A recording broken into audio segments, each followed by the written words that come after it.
variables coming in with the Beatrix, so many different options. Harry's going to have to play it a little bit safe, and I'm wondering if Falcon are going to kind of play the babysitter. Well, here we go. Cheer for your team. It's Falcon Esports versus Onic Esports to kick off day number 1 here for the knockout stages.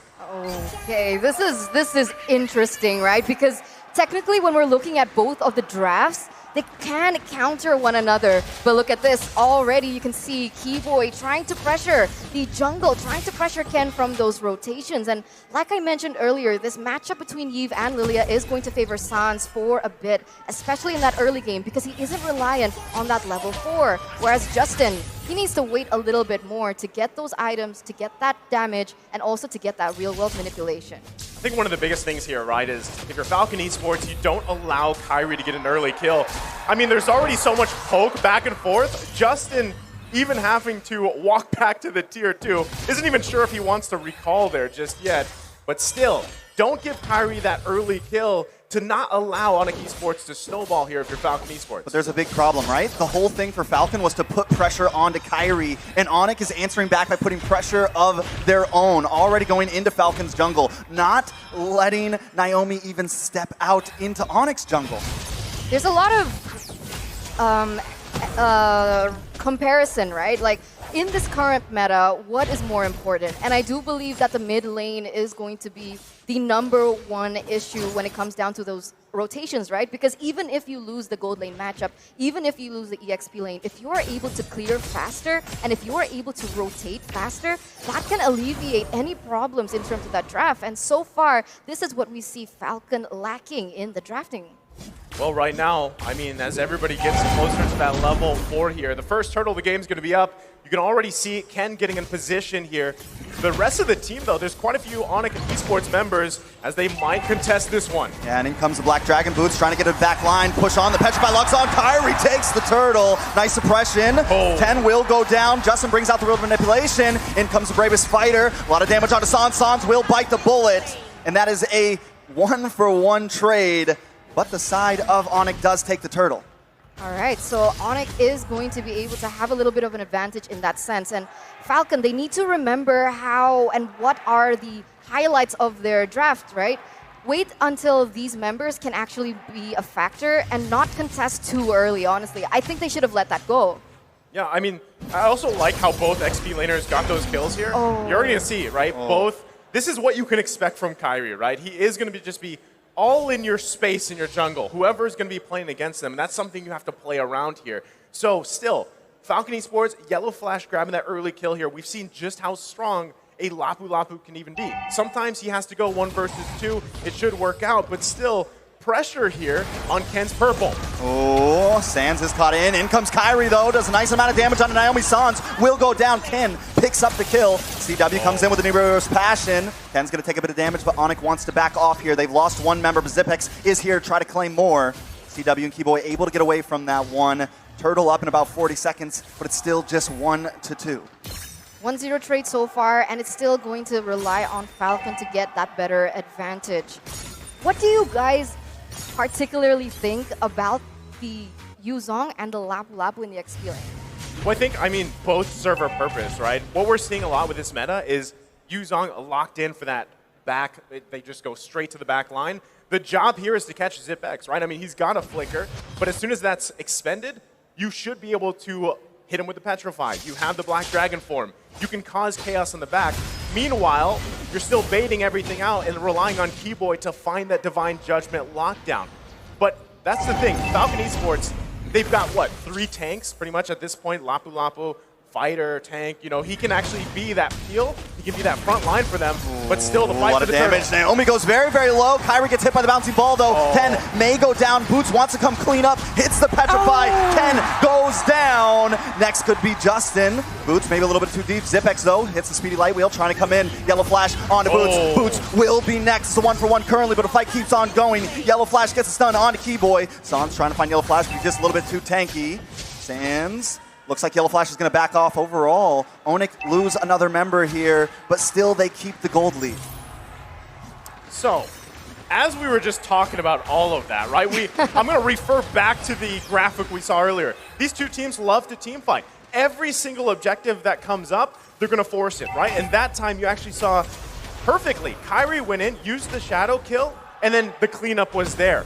And Justin, by the way, has just now reached a total of 200 assists for his professional MLBB career. This guy is massive. He's reliable. Yeah. That's the main pillar of Falcon, the one who stays reliable, stays consistent, trying to deal damage from that back line, and also something that all the other members from that team can fall onto when things get rough. I mean, right now, Ken isn't having the best time, right? With a 1-2-0 KDA, his main highlight of the career here in the group stage is the fact that he was able to get the objectives. But right now, Onic Esports, they've been the one in the upper hand in terms of that objective.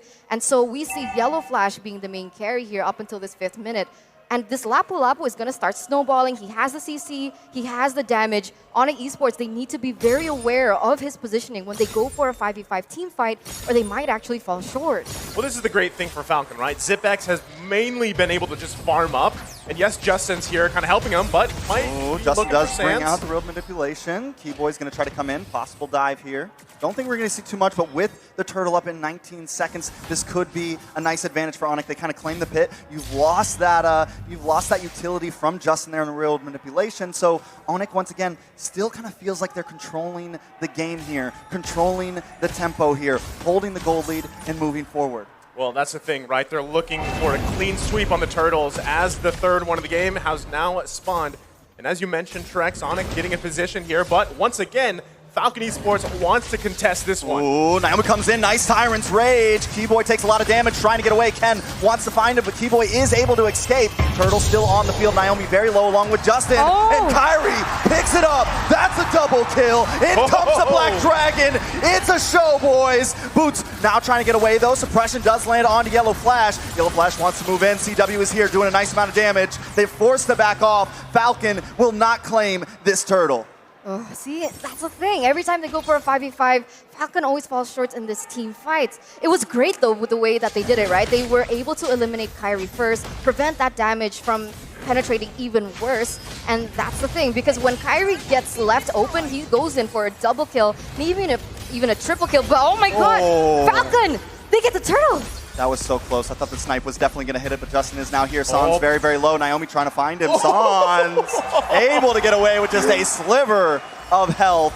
This is a game, guys. This is definitely a great first game of the knockout stage. I feel like so many times throughout the groups we saw, I think it had to be Sanji that would flicker in, called the athletic flicker, get the one hit off. But let's take a look here at the emblems. Anything sticking out specifically that's giving an advantage here for one of the teams, Eterna? Honestly, at this point, they're all standard emblems, but the thing is, it kind of shows and reflects about the gameplay that they want to go for, right? We can see that Hayabusa Kairi, he opted for the Assassin emblem, the high and dry, who is going to have an advantage in those 1v1 situations. So we know Kairi, he wants to go for the pickoffs, he wants to go for the kills, whereas someone like Ken with the Demon Slayer emblem, he's looking more on the objectives. And we see that kind of reflected, even though it has been kind of taken away from Falcon when we see here in the 8th minute. Well, right now, Falcon Esports coming up with a plan of their own. And remember, this is going to be the charge up. There's only 2 members here for Onic Esports, but no one going to commit just yet. Still, this is the crucial, right? Whatever team can find a pick-off first, it'll allow you to get that space you need. You still have 40 seconds till that Lord is up here. But still, both teams also holding on to quite a bit of map control, right? The tier 1s in the mid lane actually are still up. So if one team or the other wants to focus on getting that objective down, gives them that advantage in space. But that's why we see them pressing for any pick they can find here. I think both teams have been so good at engaging, but also disengaging. I mean, it seems like there's been a lot of fights, but only 8 deaths total in a matter of 9 minutes. Only 1 tower gone. So they've both been so well at just kind of dragging out these fights and getting away in those crucial situations. The thing is ZipX and CW, both 0 kills, both able to farm, able to get their gold, able to try to be important to their team. So the question is, in the next minute or two, maybe upcoming on this next Lord, which gold laner is really going to pop off? The thing is, ZipX, even though that Falcon in general, they're behind in 2,000k, ZipX isn't falling too far behind because at some point they were both level 10. CW obviously has a bit of an edge, but that also shows that Falcon is really good at giving the gold to the important members, right? That gold allocation is going to make the difference. And you can see here, Justin already has the Ice Queen wand. He also already has the Glowing Wand. So expect that utility starting to come through. The damage, the dot, as both of these teams, they're going to start setting up a Keyboy. Naomi will get pushed back. It's a bloodbath. Yellow Flash taking a lot of damage, trying to go in, move on to CW. Keyboy has gone down. Yellow Flash cannot connect. CW picks it up. This is bad for Yellow Flash. This could be bad for Falcon. Kyrie finds Naomi. Can they get a double? Make it a triple. That is a full team wipe for Onic. This is huge. Can they end it here? The king of the sky, and he just dismantled Falcon Esports here. And they're going to march into base. This might not be a final push. There's still pretty short death timers, but what a massive play from Onic Esports. That was huge, a wipe out. And there you go, the king of the sky himself, Kyrie, getting that triple kill. Unfortunately, Sans got that double kill, but this is what happens when Onic Esports get the comfortable heroes and the way that they weren't pressured from that early game. Luckily enough, though, Falcon was still able to secure the Lord, so it still buys them enough time to not end the game, and they still have those 3 inhibitor turrets remaining. Here's the thing, though, right? I mean, given what we just saw, what is the answer, right? What is the answer for Falcon Esports? Best thing you can do is find a pick-off so you at least have a numbers advantage. We're going to be taking a look here at the instant replay presented by TikTok. Look at this. It's a bloodbath from minute 1 here. And already you can see, right? Perfect timing with the shadow kill, Kyrie coming in. And Falcon Esports has they can't do anything but run for the hills. And the turret's not even enough.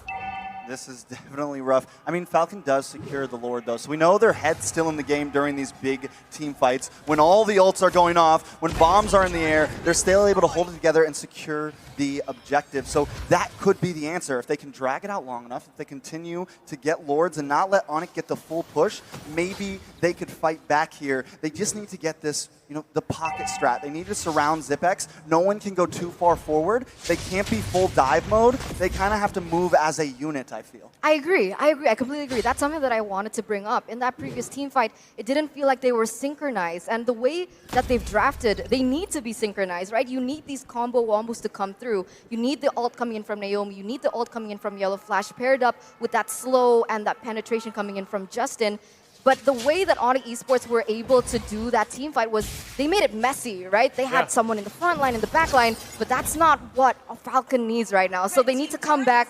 How are we supposed to play this and not play into Onic Esports tempo? Well, that's what I was saying in the draft, right? It's very finicky, right? Onic Esports can either throw Kyrie at you, they can throw Sans at you, bait out the ultimates that they want.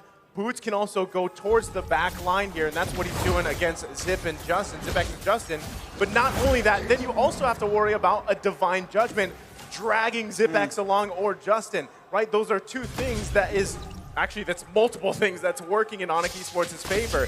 So Falcon Esports, like we said in the draft, if they lose one of those big damage dealers, whether that's the carry or the Eve, you're in trouble, right? How do you even fight that? Because still across from you, CW, 7 assists, but running that weapon mastery, has the damage and items that he needs on this Beatrix pick, and he's kind of just chilling, right? In a lot of these team fights, he's able to just do freely what he needs to do on this marksman pick because of all that, back and forth from the heroes of Onic Esports. Oh, look at Kyrie, though. He's going to take this tower, able to get away. Doesn't even have to be down there for objective. So already, every moment, Onic is ready to make a play, and it's going to really kind of pull Falcon apart because that's the goal. Pull them apart a bit. This is going to be the first time, though, that Falcon does not make the initial start on a neutral objective. Naomi tries to find Sans here. That is going to be a big wasted utility. This is big for Onic coming up on this Lord fight. Yeah, they know they didn't have the setup, so they're retreating back. They're running for the hills, but Keyboy gets a Divine Judgment on Ken. CW going to try to find him. Kyrie jumps in, picks it up. Falcon on the backboard once again. Onic should have a free Lord here. Just like that. It was a matter of getting out some resources from Falcon Esports. The conceal plus the flicker, it failed, it didn't work. And now Onic Esports securing themselves another Lord here. Actually, the second Lord of the game. They'll be able to march in. And also, keep in mind, Kyrie being able to take down that inhibitor turret in the mid lane, they should be able to get, if not one, maybe even all the inhibitor turrets as Falcon Esports has to deal with this. The clear potential, though, we're talking about 9K gold lead here for Onic Esports. That is massive in the itemization department. Yeah, right now, I mean, Kyrie, they're really optimizing and utilizing the fact that they have better mobility. So they have more control over these separate lanes. They're able to pressure Falcon from all these 3 lanes. And look at this, the Lord already marching here in the mid side. Most definitely Lord is crashing down the mid, but it looks like Onyx may try to move towards top. Kyrie jumps in, then jumps out, but Boots has a Black Dragon. Looking for Justin or Zipex, can't quite find it, but the tower does go down. Real manipulation comes out. Naomi, Zipex, Justin, all fall, and CW finds another one. Yellow Flash will go down, along with the base, and Onic takes game 1. Onic going to be able to game number 1, but remember, ladies and gentlemen, this is a best of 5 series. We still have many more games ahead of us. So right now, we know that Falcon Esports, they're going to be able to go back to the